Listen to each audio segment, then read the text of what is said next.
Hello everyone. So this tutorial is going to be about SymPy, which is Python's symbolic math library. So it allows you to do all that stuff we love doing. Like let's say you have an expression, like let's say x to the fourth plus 3x squared plus 2x plus 1. It lets you factor that. It lets you solve for 0. It lets you take limits. It lets you solve systems of equations, differential equations. All that stuff, but analytically lets you do that, and matrix type stuff.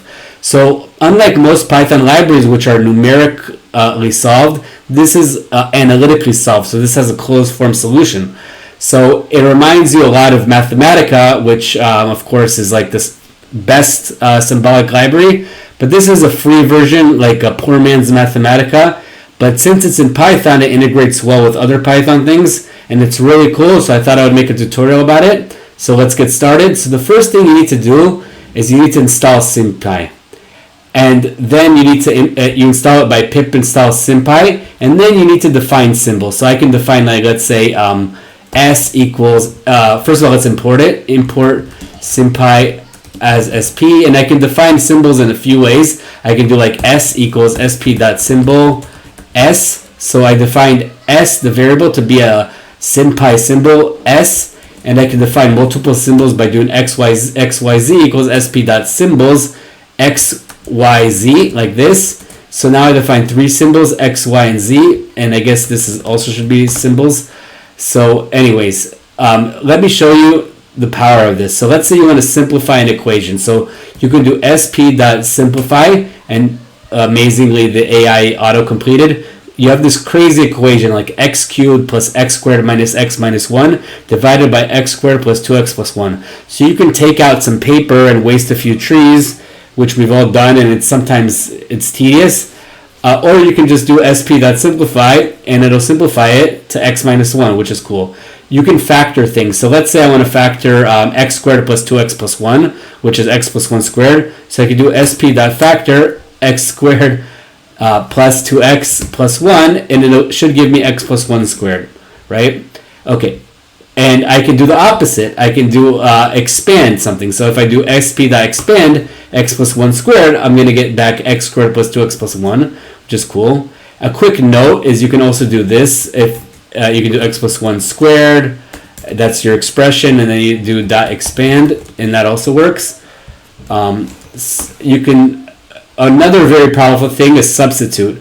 So let's say I have x squared plus 2x plus 1, and I want to substitute, let's say, z to the fourth instead of x. So I can do dot subs, and I can do x, z to the fourth. So if I put z to the fourth instead of x, this would be z to the eighth plus 2 times z to the fourth plus 1.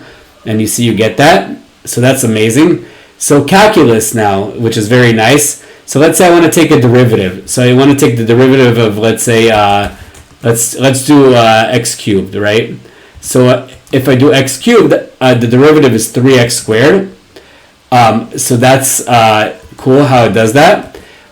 You can also be more explicit. So the first argument is you want the derivative of x cubed with respect to x, and then you want the first derivative, but these were the defaults, so that's why it worked. So now if I want the second derivative, I do sp.diff x cubed x2, and now I'm going to get 6x because it's the second derivative. You can also integrate. So indefinite integral is an integral without limits, so I can do sp.integrate x squared.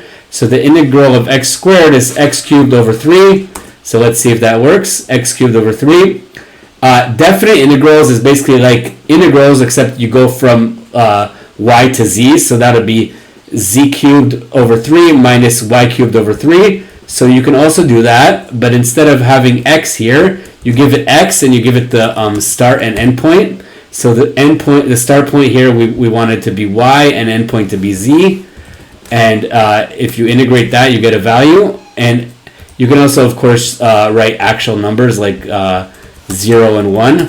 And as you see, it did the right thing. It did z cubed minus y cubed, and then if z is 1, it'll be 1 cubed minus 0 is 1 over 3 minus 0. It's 1/3, which is cool. You can also do limits. So let's I love the AI. It just automatically gives me an example.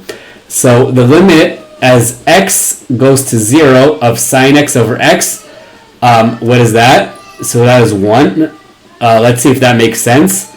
So x as x goes to 0 is 0, and sine as x goes to 0 is 0. So 0 over 0 we don't know, but if you remember from back in the day, L'Hopital's rule, so you can take the derivative of the numerator and denominator. So the denominator is cosine x, and the numerator is 1. The numerator is cosine x, the denominator is 1, and cosine x at 0 is 1, and 1 is 1, so 1 over 1 is 1, so it makes sense.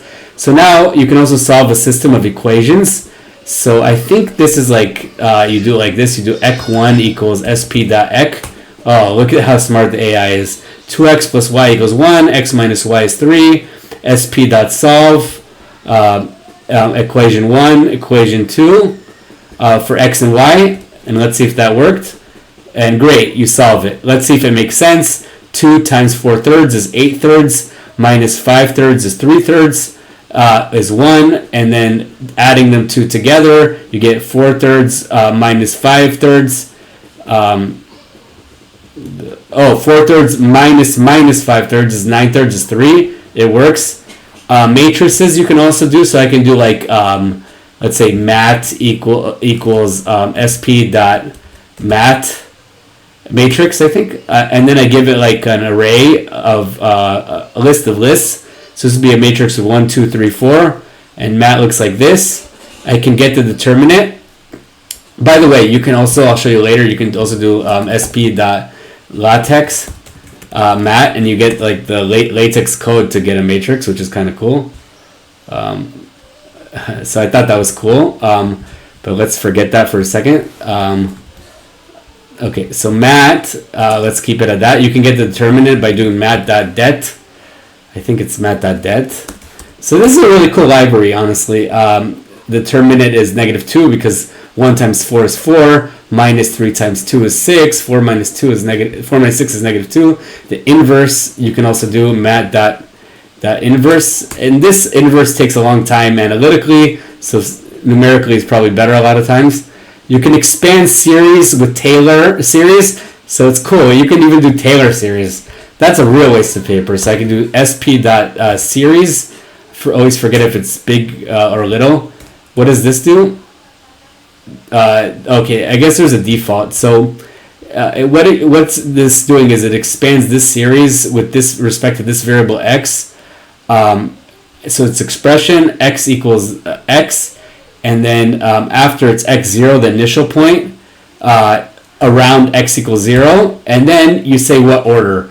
So if I want order 10, it'll expand to up to 10 things. So as you see, it stops at O of x to the 10. So this is a Taylor expansion of sine x with respect to x at x at 0. Kind of cool, right?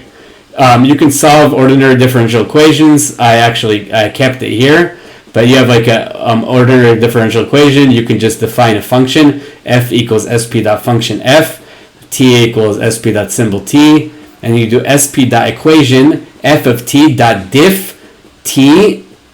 T, I guess if you do it twice, it's third order circuit t 2 times, equals f of t, and then you do sp dot desolve the ODE, ordinary differential equation, with respect to f of t, and you get the answer. F of t equals c1 e to the minus 2 plus c2 e to the t.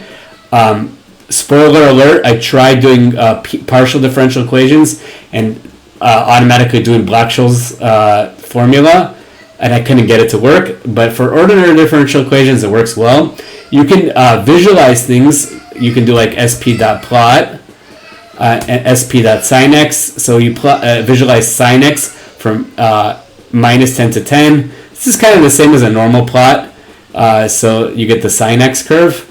The latex thing I showed you earlier, so remember I said like if you have anything like sp dot, I said it like mat, right? And you do sp dot latex mat, and it gives you like the latex code for a matrix. So that was a quick video. I hope you learned something. Just in practice, if you're doing this in like a real system, Note that sometimes you don't want to be fancy, and NumPy and Skippy are sometimes like much faster, even though they're numerical and not analytic. And be careful with reusing symbols because you can get errors. Anyways, hope you enjoyed. If you're new, please hit that like button and hit the subscribe button. It helps a lot. Thank you.